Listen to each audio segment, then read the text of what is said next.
Bonjour à tous et bienvenue sur cette vidéo explosive.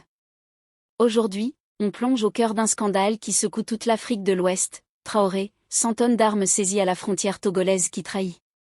Si vous êtes ici, c'est que vous voulez la vérité, les détails croustillants et les analyses qui font mal. Abonnez-vous tout de suite à la chaîne pour ne rien rater de ces révélations chocs, likez la vidéo et activez la cloche pour être notifié des prochaines enquêtes. Partagez avec vos amis, parce que l'information doit circuler. Imaginez la scène, des camions suspects roulant dans la nuit, chargés jusqu'à la gueule d'armes de guerre. Des fusils d'assaut, des munitions par milliers, des explosifs prêts à semer la terreur. Et tout ça, arrêté net à la frontière entre le Burkina Faso et le Togo. 100 tonnes. Oui, vous avez bien entendu, 100 tonnes d'armes saisies par les forces loyales au capitaine Ibrahim Traoré. C'est pas une petite affaire de contrebande, c'est un complot massif qui vise à déstabiliser un pays entier. Mais qui est derrière? Qui trahit? On va décortiquer ça ensemble, étape par étape. D'abord, rappelons qui est Ibrahim Traoré. Ce jeune capitaine, aujourd'hui âgé de 37 ans, est devenu président de la transition du Burkina Faso en septembre 2022 après un coup d'État qui a marqué un tournant historique. En destituant un régime gangrené par la corruption et l'inefficacité, Traoré a ouvert un nouveau chapitre pour son pays et pour tout le Sahel. Son message est clair, l'Afrique doit se libérer du joug néocolonial. Inspiré par Thomas Sankara, surnommé le « Che Guevara africain », Traoré prône la souveraineté, l'autosuffisance et la dignité. En 2 ans, il a chassé les troupes françaises, suspendu plusieurs accords militaires jugés déséquilibrés, et resserré les liens avec le Mali et le Niger au sein de la nouvelle Alliance des États du Sahel, AES. Ensemble, ces 3 nations ont dit non à la domination étrangère, préférant la coopération sud-sud et la défense mutuelle. Ibrahim Traoré incarne ainsi un vent de révolte panafricaniste, il parle au nom d'une génération qui ne veut plus tendre la main, mais construire son avenir. Mais derrière cette montée en puissance se cache un autre combat, celui contre le terrorisme. Depuis plus d'une décennie, le Burkina Faso est frappé par des attaques sanglantes menées par des groupes armés affiliés à Al-Qaïda et à l'État islamique. Des milliers de civils ont été tués, des villages entiers rasés. Pourtant, malgré les pertes, les forces armées burkinabées et les volontaires pour la défense de la patrie, VDP, tiennent bon. Traoré a juré d'éradiquer le terrorisme d'ici 2026, un objectif ambitieux, mais qui galvanise le peuple. Et c'est dans ce contexte que survient le scandale de la saisie d'armes à la frontière togolaise. L'information est tombée il y a quelques jours à peine, une opération conjointe entre la douane, la gendarmerie et les renseignements burkinabés a permis d'intercepter une caravane de camions en provenance du Togo. Officiellement, ils transportaient des produits agricoles. En réalité, le contenu était explosif au sens littéral. À l'intérieur des conteneurs. Des AK-47 flambant neuves. Des RPG-7. Des mitrailleuses lourdes. Des grenades défensives et offensives. Des drones armés et du matériel de surveillance thermique. Et même des systèmes de communication cryptés semblables à ceux utilisés par des armées régulières. Selon les premières estimations, près de 100 tonnes de matériel militaire ont été découvertes. Un chiffre colossal. Pour donner une idée, cela représente de quoi équiper plus de 10 000 combattants. Autrement dit, une force entière de guerre parallèle. Mais la question que tout le monde se pose, d'où viennent ces armes, et à qui étaient-elles destinées? Les premiers indices pointent vers un réseau transfrontalier opérant entre le port de Lomé, Togo, le nord du Bénin, et l'est du Ghana, avant de remonter vers les zones instables du Sahel. Plusieurs cargaisons similaires avaient déjà été signalées ces dernières années, mais aucune d'une telle ampleur. Le port de Lomé, pourtant stratégique pour la sous-région, est souvent cité dans des rapports confidentiels comme une plaque tournante de trafic en tout genre, drogue, hors de contrebande, carburant, et maintenant, armes lourdes. Sous la présidence de Faure Gnassingbé, au pouvoir depuis 2005, le Togo a maintenu des relations étroites avec la France et les États-Unis, deux puissances soupçonnées par certains analystes africains d'utiliser des intermédiaires pour maintenir leur influence militaire dans la région.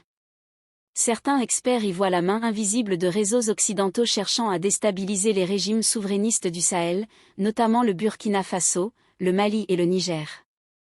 Car ces pays ont récemment rompu avec Paris, expulser les bases étrangères et adopter un discours d'indépendance totale. En retour, ils sont devenus la cible de campagnes de désinformation, de sanctions économiques, visiblement, de tentatives de sabotage indirect. Les services de renseignement burkinabés auraient déjà identifié plusieurs intermédiaires civils et militaires impliqués dans la logistique de cette cargaison. Des arrestations auraient eu lieu, et des perquisitions sont en cours à Ouagadougou et à Bobo-Dioulasso. Un haut responsable de la sécurité aurait déclaré sous couvert d'anonymat. Cette saisie prouve que le Burkina dérange. Ceux qui n'ont pas pu nous abattre par la guerre psychologique essaient maintenant de nous frapper par la corruption et le trafic. Mais nous sommes prêts. Et si cette affaire révèle une chose, c'est que la guerre du Sahel n'est pas qu'une guerre contre le terrorisme, c'est une guerre géopolitique. Entre ceux qui veulent une Afrique libre et ceux qui veulent une Afrique sous tutelle. Ibrahim Traoré, fidèle à son discours, a réagi avec fermeté. Dans une allocution récente, il a rappelé: les armes qu'on veut faire entrer chez nous ne sont pas destinées à défendre le peuple, mais à le diviser. Notre devoir est de rester unis, vigilants, et fiers de notre souveraineté. Aujourd'hui, les enquêtes se poursuivent. Les experts balistiques et douaniers burkinabés analysent les numéros de série des armes, les circuits financiers et les documents de transport.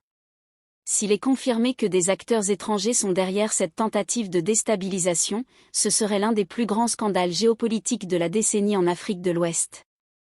Et pour le peuple burkinabé, cette saisie n'est pas qu'une victoire sécuritaire, c'est une victoire symbolique, la preuve que leur pays est désormais prêt à se défendre, non seulement contre les terroristes, mais aussi contre tous ceux qui veulent freiner son indépendance.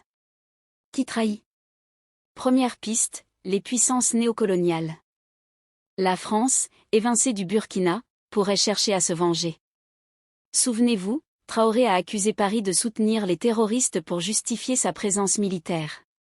Des enquêtes comme celle de Conflict Armament Research montrent que des armes occidentales finissent entre les mains des djihadistes. Est-ce que ces 100 tonnes venaient d'Europe via le port de Lomé? Le Togo est un allié fidèle de la France, avec des bases militaires et des accords économiques. Gnassingbé pourrait fermer les yeux sur ces trafics pour plaire à ses mentors. Deuxième piste, des traîtres internes au Burkina. Traoré a purgé l'armée de éléments corrompus, mais il en reste peut-être. Des ministres ou des officiers démasqués récemment pour trafic d'or. Rappelez-vous les 3 tonnes d'or interceptées il y a quelques mois. Est-ce lié? Peut-être que ces armes étaient destinées à un coup d'État contre Traoré lui-même. Ou à armer des rebelles pour diviser le pays. Troisième piste, les voisins régionaux. Le Ghana, le Bénin, même la Côte d'Ivoire, tous font partie de la CEDEAO, que Traoré a quittée. La CEDEAO, vue comme un club pro-occidental, pourrait vouloir punir le Burkina pour son indépendance. Des opérations comme Koudanlgou ont arrêté des suspects avec des armes près de la frontière Togo-Ghana. Et si ces 100 tonnes étaient un envoi massif pour infiltrer le Sahel, allons plus loin dans l'analyse. Le Sahel est en feu depuis des années. Djihadistes, trafiquants, milices, tout le monde se bat pour le contrôle des ressources, or, uranium, pâturage. Le Burkina, sous Traoré, a nationalisé des mines et chassé les compagnies étrangères. Ça dérange. Ces armes pourraient être financées par l'or illégal extrait au Burkina et blanchi via le Togo. Des rapports de l'ONU parlent de 40 tonnes d'ailerons de requins ou d'ivoire saisis, mais l'arme est l'outil ultime pour le chaos.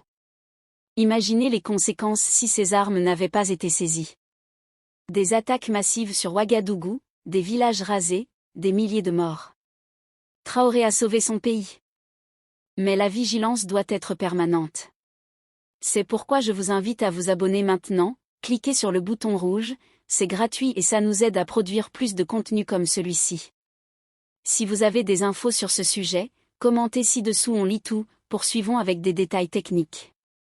Les armes saisies incluent des modèles russes, chinois, mais aussi américains, des M16, des Glock. Comment arrivent-elles en Afrique?